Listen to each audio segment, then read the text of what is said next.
Please join me in the spirit of prayer. God of love and mystery, in the reading of Scripture, may your word be heard. In the meditations of our hearts, may your word be known. And in the faithfulness of our lives, may your word be shown. Amen. This morning I'll be reading from the book of Mark, chapter 6, verses 1 through 13. I invite you to listen for a word from our still speaking God as I read. He left there and returned to his hometown. His disciples came along. On the Sabbath, he gave a lecture in the meeting place. He made a real hit, impressing everyone. We had no idea he was this good, they said. How did he get so wise all of a sudden, get such ability? But in the next breath, they were cutting him down. He's just a carpenter, Mary's boy. We've known him since he was a kid. We know his brothers, James, Justus, Jude, and Simon, and his sisters. Who does he think he is? They tripped over what little they knew about him and fell, sprawling. They never got any further. Jesus told them, a prophet has little honor in his hometown, among his relatives, on the streets he played in as a child. Jesus wasn't able to do much of anything there.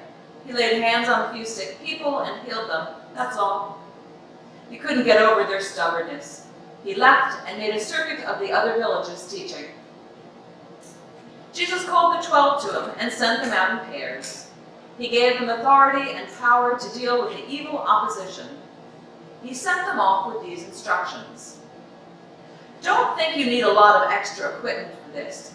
You are the equipment. No special appeals for funds. Keep it simple. And no luxury inns. Get a modest place and be content there until you leave. If you're not welcomed, not listened to, quietly withdraw. Don't make a scene. Shrug your shoulders and be on your way. Then they were on the road. They preached with joyful urgency that life can be radically different. Right and left they sent the demons packing. They brought wellness to the sick, anointing their bodies, healing their spirits. May God add a blessing to our understanding of this morning's lesson. I had a similar experience of this sort of family judgment just last week as I co-officiated my father's memorial service last week. The sanctuary was filled with my immediate family, my husband's family, cousins from afar, and many family friends, all who have never seen me in my role as pastor. I hadn't seen many of them for years, and they remembered me as Mish, which is my childhood nickname, and as Sally and Jack's third daughter, the quiet one. I think many of them were anxious about my being in the pulpit, yet I wasn't. We were there to honor my father and glorify God, both of which I think we accomplished. I believe I may have been received better than Jesus had been with those from his hometown, as no one was berating me after the service. Wisdom on our road of life doesn't always come from the places we expect it to. Sometimes it comes from those we know and love. Oftentimes our best lessons come from those we don't even know. Have you ever overheard a conversation that you weren't part of, yet the words felt like they were directed right at you? Have you passed a sign in a store window that again seemed to be speaking directly to a life situation that you're dealing with? Or perhaps it's the simplicity of nature that speaks wisdom to you. Jesus shared wisdom with the disciples that they should travel lightly, not to take a lot with them. It was said that the intent behind us leaving all that stuff behind is that it gets in the way of our seeing, truly seeing the world God made and the people who live in it. We should also give ourselves a chance to appreciate the community of God that God is yearning for us to experience and rely upon. To do all we can to see, to really see those to whom we are sent. For to not do so will likely mean that whatever gifts we are meant to bear to the world will neither be given nor received in the fullest way that God intends them.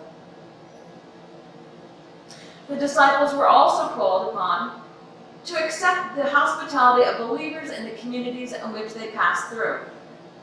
They were to stay in the first home that received them.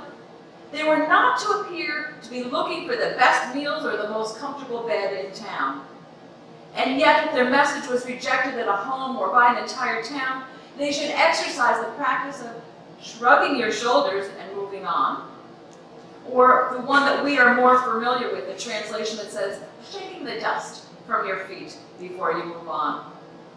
So whether it's shrugging our shoulders or shaking the dust from our feet before we move on, it can be seen as a hopeful sign. A time for us to reflect and move on to live the life that has been shared with us as radically different. To live a hopeful life, to do justice, to love kindness, and walk humbly with our God. Years ago, a humble man named Hugh Thompson, he sat quietly on the stage at commencement ceremonies of Emory University. There were honorary degrees being awarded, and folks were giving their long, boring speeches. Hugh was pretty self-conscious being up there, as he felt that he was not one of those prestigious persons because he didn't have any fancy degrees. And the students weren't paying attention. They were chatting through this part of the ceremony. They were bored until Hugh stepped up to the microphone. He told them about March 16, 1968, where he was flying a routine patrol in Vietnam when he happened to fly over the village of My Lai, just as American troops were killing dozens of unarmed villagers, old men, women, and children. Thompson set his helicopter down between the troops and the remaining civilians. He ordered his tail gunner to aim the helicopter guns on the American soldiers, and he ordered the gunmen to stop killing the villagers. Hugh Thompson's actions that day saved dozens of lives. He was actually almost court-martialed for the event, and it was 30 years later that the Army awarded him the Soldier's Medal for saving all those lives. Well, the students in the audience remained silent as Hugh continued to speak and share about his faith. He shared simple words, speaking of what his parents taught him as a child, and he told them, "Do unto others as you would have them do unto you." Now the students were amazed at this simple teaching, these words of Jesus that we know from Sunday school and from worship and from the Bible. And the students leapt to their feet and they gave him a standing ovation. So thanks to Hugh Thompson, the graduates from Emory University got a little bit of wisdom, gained some wisdom for their journey that day. I think we all know that there are still people who are angry about the Vietnam War and angry about the wars that are still going on in our world, angry about our current political system. And like Jesus, sometimes we have families who just don't accept us for who we are. And it makes us sad and angry. And that anger and despair can actually move us to hopefulness. Because where else is there to go? We have to move up, not down. The words from Rabbi Harry Kushner's prayer for the world are a soothing salve for the wounded soul, as well as wisdom for our life. He says, "Let the rain come and wash away the ancient grudges, the bitter hatreds held and nurtured over generations. Let the rain wash away the memory of the hurt, the neglect. Then let the sun come out and fill the sky with rainbows. Let the warmth of the sun heal us wherever we are broken. Let it burn away the fog so that we can see each other clearly, so that we can see beyond labels, beyond accents, gender, or skin color. Let the warmth and brightness of the sun melt our selfishness so that we can share the joys and feel the sorrows of our neighbors. Let the earth, nourished with rain, bring forth flowers to surround us with beauty. And let the mountains teach our hearts to reach upward towards heaven." I love that prayer of encouragement.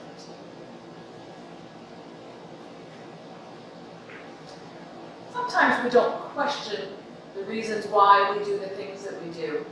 But I felt called to share with you about my favorite movie, The Sound of Music. I found it amusing that when it first came out, it had terrible reviews, and yet it became a worldwide hit, becoming popular in Germany, France, Spain, and Japan. And this was one of those movies that people went back to and watched over and over. Okay, I need to know, who has seen the movie more than once? More than twice? Okay, I think we could keep going, but I know where this is going. I've seen it so many times, and I still love it every single time. But why is it that people were going back over and over to see this movie? What was it that the world fell in love with? I know it had endearing themes of patriotism, loyalty, love, and family.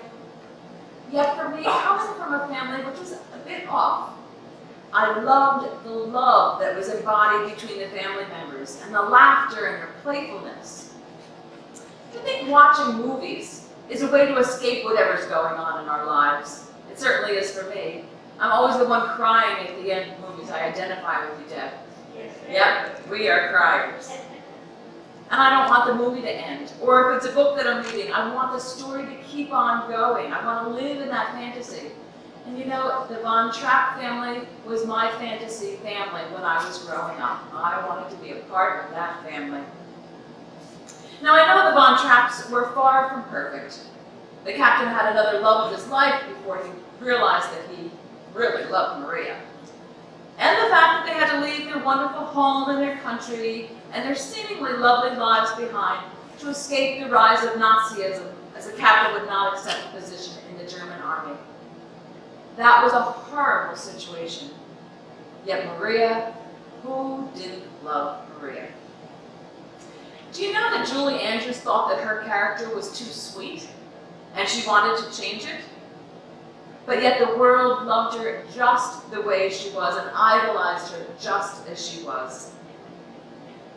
Some of Maria's characteristics actually remind me of some of Jesus, because she was known to always not follow all the rules too. She would sing in the Abbey, she was late to supper, she was late to Mass, and she was always confused about her feelings, about whether she was cut out to become a nun, and also about her love for the captain. She thought she wasn't supposed to feel the way that she was. Yet Maria did as Jesus often did. She took time, she went off by herself, and she prayed. She prayed for direction, which one way or another she always seemed to find. And to pursue a more hopeful situation, I believe Maria shook the dust off her feet quite a few times during that movie. But how many of you have ever not followed the rules or are confused about your feelings? Who hasn't should really be the question. But taking to our concerns to our God in prayer is certainly a helpful and hopeful response. You probably know that this movie was based on the true story of the Von Trapp family, which in reality, things were not as we saw them on the big screen. The father, Georg, was initially shown as a humorless, emotionally distant man. Well, in reality, he was a doting father who loved to build toys in his workshop for his children, and he was also the one that brought the family together to have musicals with his violin. And the real Maria, she was not the sweet character that we know her as. She was moody and prone to outbursts of rage. In an interview, one of her daughters said that she had a terrible tantrum, a terrible temper, and from one moment to the next, you didn't know what hit her. She said, we were not used to this, but we took it like a thunderstorm that would pass, because the next minute, she could be very nice. Maria had indeed been a novice at an abbey in Salzburg and had been hired by the Von Trapp family. But she was hired only to be a tutor for Louisa, who had scarlet fever. And she needed her lessons at home, not to be a governess for the whole family. And Maria and Georg married for practical reasons, rather than love and affection for each other. Georg needed a mother for his children, and Maria needed the security of a husband and family once she decided to leave the Abbey. I really and truly was not in love, Maria wrote in her memoir. I liked him, but didn't love him. However, I loved the children, so in a way I really married the children. Maria later acknowledged that she grew to love Georg over time and they enjoyed a happy marriage. The Von Trapp family actually lost most of their wealth during the Depression of the early 1930s when the Austrian National Bank folded. In order to survive, the family dismissed their servants and they began taking in boarders. They also started singing on stage to earn some money, a fact that caused the proud Georg to become quite embarrassed. In the end of the film, when the Von Trapp family decided to shake the dust from their feet and hike over the Alps from Austria to Switzerland to escape the Nazis, that would just not have been possible, as Salzburg is over 200 miles from Switzerland. But the Von Trapp family villa was only a few kilometers from the Austria-Germany border. In reality, the family hiked to the local train station and boarded a train to Italy. Now, I don't know about you, but learning some of these real-life facts kind of burst my Sound of Music bubble. That's why you don't think for the facts sometimes.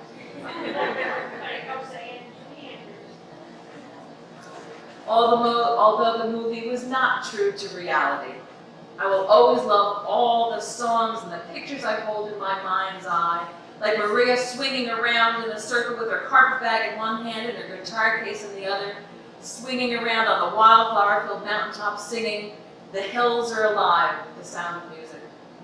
Or Maria making play clothes for the children out of old drapes, or the puppet shows that she helped create. I could go on, but I won't. Things are not as they always appear to be, whether on the big screen or in our lives, the lives of our neighbors, or our jobs, or with our imperfect political system. So when you know a situation is not right, has gone bad, and or you're disappointed, don't be discouraged. Use all of your inner wisdom and integrity to work things out. Know that you are the equipment, but keep it simple. Be hopeful for a better way, and pray. Treat others the way that you would want to be treated. And seek justice, love kindness, and walk humbly with our God. And may you always be blessed with the sound of music. Amen.